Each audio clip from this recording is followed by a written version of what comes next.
विधायक हम राज्य सरकार को बोलेंगे, कौन सा बोली है सेंट्रल को बोलेंगे? चलिए सेंट्रल गवर्नमेंट से डिस्कस करने के लिए नहीं आए, हम विधायक हम राज्य सरकार से पूछेंगे, माननीय मंत्री जी, हम राज्य सरकार से पूछेंगे। सर हम लोग को इतना महंगा आवास दीजिए, कर दिए, मेरा ही आवास को पहले नीलाम कर दीजिए। हम गार्जियन हैं, और गार्जियन होकर अगर गार्जियन आपके बच्चे नहीं पढ़ेंगे स्पीकर साहब तो क्या करेंगे? कुछ नहीं, ये बहुत गंभीर विषय है। और नहीं तो जो विधायक निधि है नहीं दीजिए, ऐसे भी हमको 5 करोड़ में क्या बनाते हैं, पीसीसी बनाते हैं।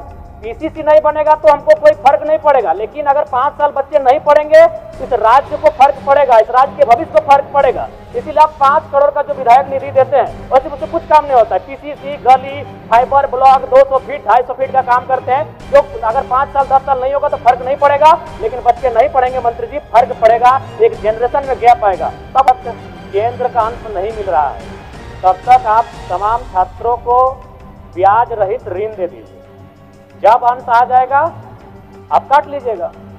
मेरा प्रश्न बड़ा ही गंभीर है। आज पूरे राज्य को पता है कि आज विगत वर्षों से ओबीसी के छात्र छात्राओं को स्कॉलरशिप नहीं मिला है, और इस पर जब भी बातचीत होती है तो विभाग राज्य सरकार केंद्र को दोष देने का कार्य करती है। तो मैं स्पष्ट जानना चाहता हूं, क्योंकि इन्होंने उत्तर में भी लिखा है कि केंद्र सरकार से राशि प्राप्त होने के उपरांत भुगतान की कार्रवाई की जाएगी। तो मान के चलते हैं अगर केंद्र ने राशि का भुगतान नहीं किया तो आप स्पष्ट शब्दों में कह दीजिए कि ओबीसी छात्र छात्राओं को स्कॉलरशिप नहीं मिलेगा। बस हम इतना जानना चाहते हैं, अगर केंद्र ने राशि का भुगतान नहीं किया तो आप देंगे कि नहीं देंगे, एक लाइन में कह दीजिए। कायल इतना मतलब विवाद खड़ा करना, छात्र राजनीति में क्यों पिसेंगे? एक लाइन में, अगर केंद्र ने राशि का भुगतान नहीं किया तो आप देंगे या नहीं देंगे? माननीय मंत्री महोदय। माननीय मंत्री जी, सर क्लास 1 से 8 तक कोई प्रॉब्लम नहीं है ओबीसी का, क्योंकि सारा पैसा स्टेट देती है।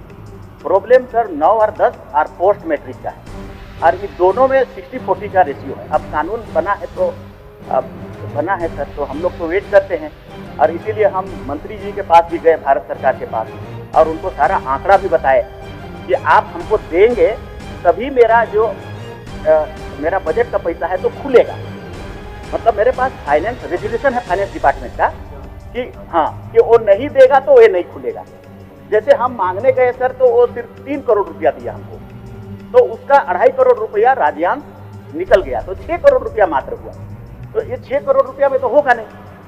अब हम फिर भी वेट कर रहे थे कि वो अगर आ जाए, मिल जाए, क्योंकि वो आ करके बोले भी कि मंत्री गए थे और हम इसको एश्योर किए हैं कि और ज्यादा पैसा हम भेजेंगे, लेकिन अभी तक वो आया नहीं सर। तो क्या पता आएगा कि नहीं आएगा, हम लोग भी असमंजस में हैं, और नहीं आएगा तो हमारे बच्चों का क्या होगा ये भी हम लोग सोच रहे हैं सर। और इसीलिए हमारे पास बजट में जो पैसा है, क्योंकि उसके लिए एक प्रावधान है कि उधर से आएगा तभी हम खोल सकते हैं, इसको शिथिल करने की आवश्यकता हम महसूस कर रहे हैं सर।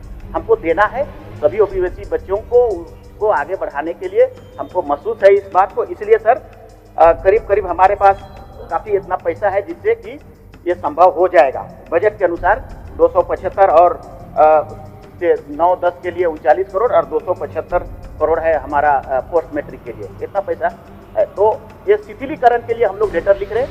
कल हमने पिक पत्र भी जारी कर दिया सेक्रेटरी को कि आप इसका वैकल्पिक व्यवस्था करें। केंद्र नहीं देगा तो उसकी बात है, मत देने दीजिए, हम क्या करेंगे उसको बात बताइए, मेरे पास बजट में है उसको क्लियर करिए। तो हमने लिख दिया है, कुछ दिनों में हम लोग इसका व्यवस्था करेंगे। ये कल के अनुसार हम शायद लगता है कि इसको हम लोग ठीक कर देंगे। चलिए जयराम जी, अच्छा उत्तर हुआ। यानी ठीक है अध्यक्ष महोदय, 1 साल से ज्यादा हो चुका है, तो वही तो नहीं, सही बात। अगर केंद्र नहीं दिया तो क्या आपके पास विकल्प है, क्या तैयारी आपके? नहीं तो जयराम जी सर आप शायद ध्यान से, 1 साल से ज्यादा हो चुका है, नहीं सही बात हो चुका है, सही बात है। केंद्र आपका सवाल को मंत्री जी स्वीकार भी किए और पिक पत्र भी लिख चुके हैं। ये उत्तर नहीं हुआ। अच्छा, हम थोड़ा सा उनके आंकड़ों के अनुसार ही जानना चाहेंगे मंत्री जी से कि 2023-24 में कितना राशि स्कॉलरशिप के लिए भुगतान किया गया था 2023-24 में? माननीय मंत्री जी 2023-24, हालांकि 2023-24 में आप शायद नहीं थे, फिर भी थोड़ा सा जानकारी हासिल करके। सर 23-24 में ठीक है हाँ बोल रहे हैं, बोल। ये तो लिखा हुआ 23-24 में 67.88 करोड़ हम लोगों ने डिमांड किया था, उसके बदले में 7.35 आया, केंद्र का हिस्सा इतना ही आया। 24-25 में 66.14 करोड़ रुपया डिमांड किया, 12 ही करोड़ आया। 25-26 में 45.91 करोड़ डिमांड किया, 3.95 ही करोड़ आया। फिर पोस्ट मैट्रिक में भी ऐसे हुआ सर, 271 करोड़ रुपया का हम लोग डिमांड किया, 77 करोड़ रुपया मात्र आया 23-24 में। 24-25 में 353 करोड़ का डिमांड किया, आया 37 करोड़। अभी 25-26 में 370 करोड़ का जरूरत है, उसमें जीरो आया, एक और नहीं आया। तो नहीं आ रहा है तो क्या करेंगे हम लोग?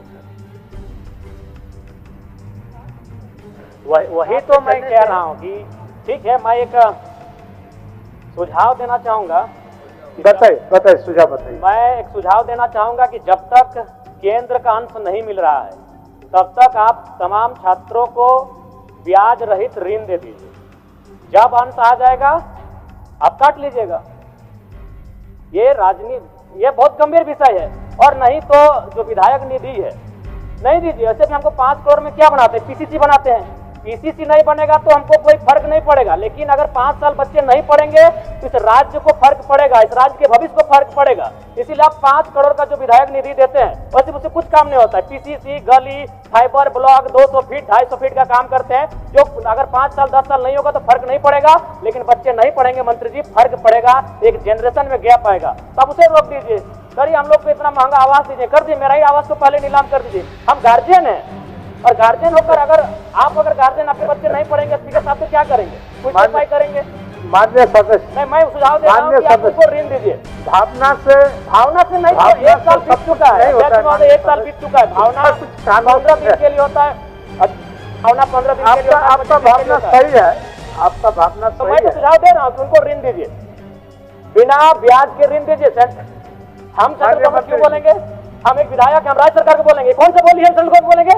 चलिए, सेंट्रल गवर्नमेंट से डिस्कस करने के लिए नहीं आए, हम विधायक हम राज्य सरकार से पूछेंगे, माननीय मंत्री जी, हम राज्य सरकार से पूछेंगे। बोल रहा है ये ऋण का बात नहीं है। हमने जैसा आपको कहा सर, मैंने क्या कहा?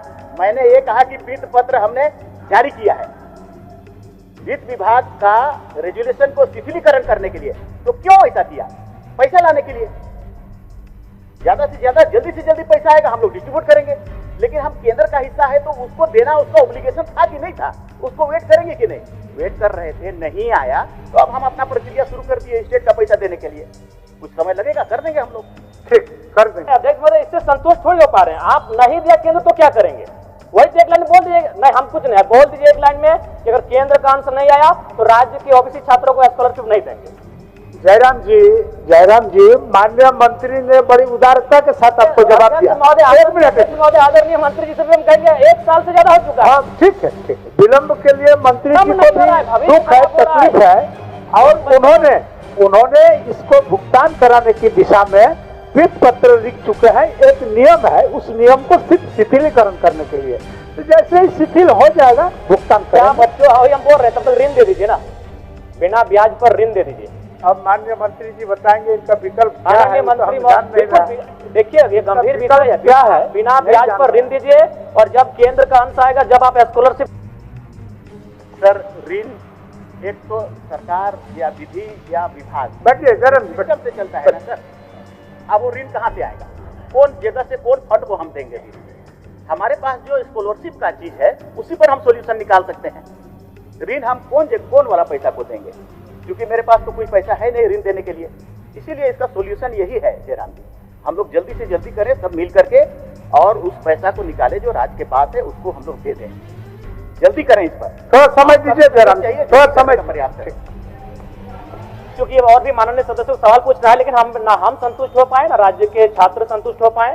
बाकी माननीय मंत्री महोदय, आप लोग क्या कर रहे हैं नहीं कर रहे हैं, लेकिन आपके माननीय सदस्य ने जो कहा कि आप केंद्र से पूछिए, गलत बात है। हम एक विधायक हैं, हम केंद्र से पूछने के लिए नहीं आए हैं, हम राज्य सरकार माननीय मुख्यमंत्री से पूछने आए हैं, हम विभागीय मंत्री से पूछने आए हैं। तो ये आप कीजिए, हमारे साथ ये नहीं कर सकते हैं। पूछिए आदरणीय पत्रकार बंधुओं।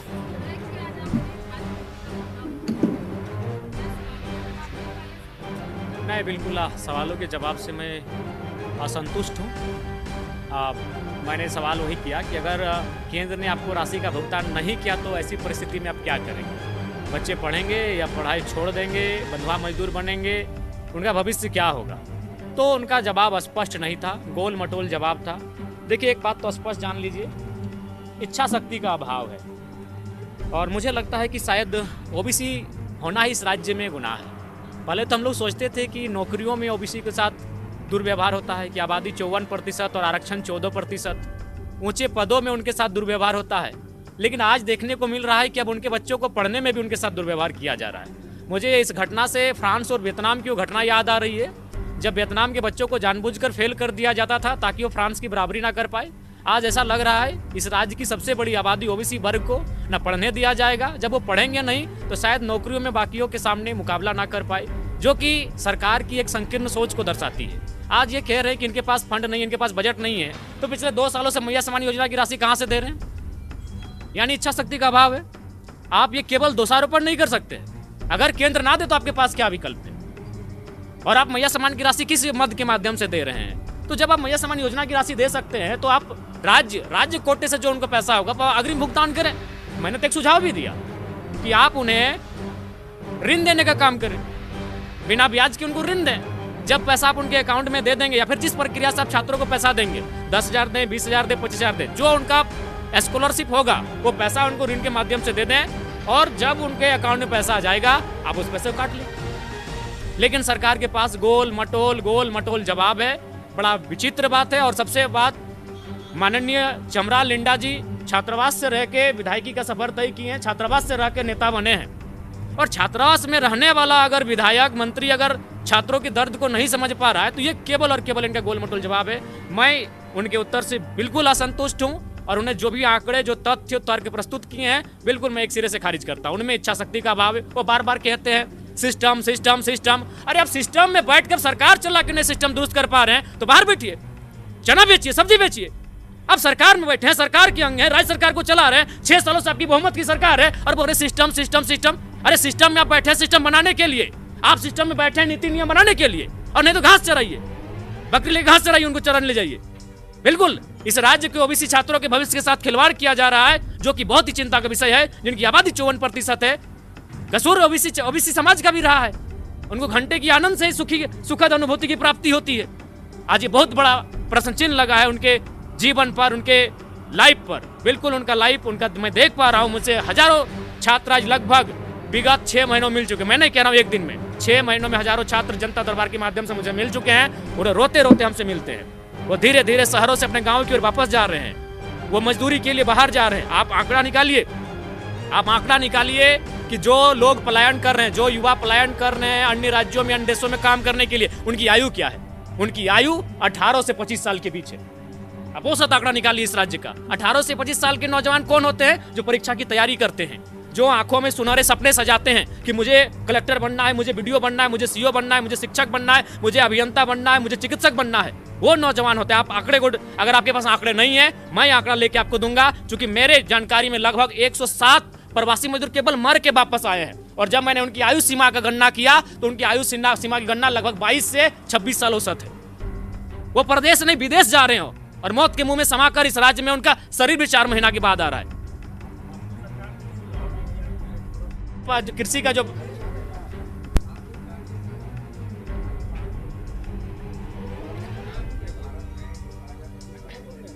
देखिए, बिल्कुल आपने सही कहा था, ये सच है। और इसको लेकर मेरे समर्थकों ने कई बार गाड़ियों को रोका भी है।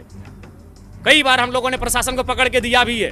हम लोग लगातार उन चीजों के लिए प्रयास करते हैं, लेकिन उसके लिए सरकार को लगना होगा। क्योंकि जो प्रशासनिक महकमा है वो सरकार के इशारे पे काम करती है, विधायक के इशारे पे नहीं। क्योंकि मेरा एक क्षेत्र पड़ता है, हम एक क्षेत्र में प्रशासन को लाके वहाँ खड़ा कर सकते हैं, लेकिन जो मांगुर का कारोबार होता है वह हमारे धनबाद जिले के मैथन से लेकर जब तक आप चौपारण को पार नहीं करेंगे तो उस क्रम में कई गो थाना आता है। मान के चलिए निरसा में 2 थाना आएंगे, गोविंदपुर आएगा, बरवड्डा आएगा, राजगंज आएगा, तोपचांची आएगा, निमिया घाट आएगा, डुमरी आएगा, बगोदर आएगा, बरी आएगा, बरकट्ठा आएगा, चौपारण आएगा। 10 थाना क्षेत्र आते हैं। और उसको वो किसके जिम्मे है? राज्य के गृह विभाग के जिम्मे है। गृह विभाग किसके पास है? मुख्यमंत्री के अधीन है। तो इसका मतलब है हमारे राज्य के मुख्यमंत्री को इन पर माने उनको इस बात का अंदाजा नहीं है। बिल्कुल थाई मांगुर है, उससे जो दावा किया गया है उसे कई प्रकार की बीमारियां, कैंसर तक होता है। तो बिल्कुल मैं इसका पक्षधर हूं और ये कारोबार होता है। ये जानकारी आपके पास सत्य है। और एक विधायक होने के नाते मैं अपने क्षेत्र में लगातार एक्टिव रहता हूं और मेरा पूरा प्रयास रहता है। लेकिन आप भी जानते हैं अब 24 घंटा हम लोग वहां नहीं रह सकते हैं। हम लोग को और भी कार्य हैं। हमें और भी कार्य देखने पड़ते हैं। अतः सरकार को देखना होगा, चूंकि ये मुख्यमंत्री के विभाग का विषय है, प्रशासन के नाक के नीचे से जा रहा है, तो सरकार को देखना चाहिए। मैंने कहा विधायक निधि को भी रोक दीजिए।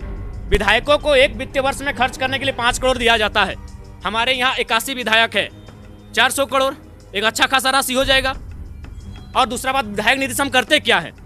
हम कोई बहुत बड़ा काम नहीं करते। विधायक निधि से आपकी जानकारी के लिए बता दें, पहले जब हम विधायक निधि लेके जाते हैं तो उसको हम लोग पंचायत वाइज डिस्ट्रीब्यूट करते हैं। जैसे मेरे डुमरी में 70 पंचायत है, तो 5 करोड़ को हम 70 से भाग देंगे तो कितना निकल कर आएगा?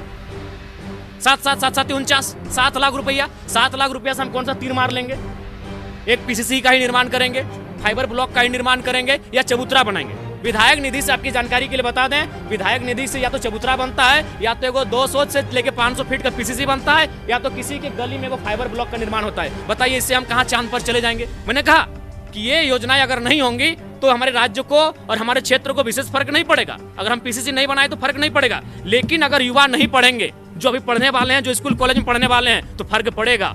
हम एक जनरेशन का गैप कर जाएंगे, एक पीढ़ी, बाकी लोग हमसे आगे निकल जाएंगे और एक पीढ़ी का अंतर हो जाएगा। इसलिए मेरे नजर में उस पुलिया से, उस सड़क से, उस पीसीसी से, उस चबूतरा से महत्वपूर्ण इस राज्य के छात्रों का भविष्य है। और मैंने बिल्कुल पूरे भौं समास में कहा है, चूंकि बंगले और जो सरकारी सुविधा है वो मुख्यमंत्री और स्पीकर को तय करना है। बिल्कुल मैं हौस हवास में मीडिया के सामने कह रहा हूं कि नीलाम कर दे, मुझे कोई गुरेज नहीं होगा।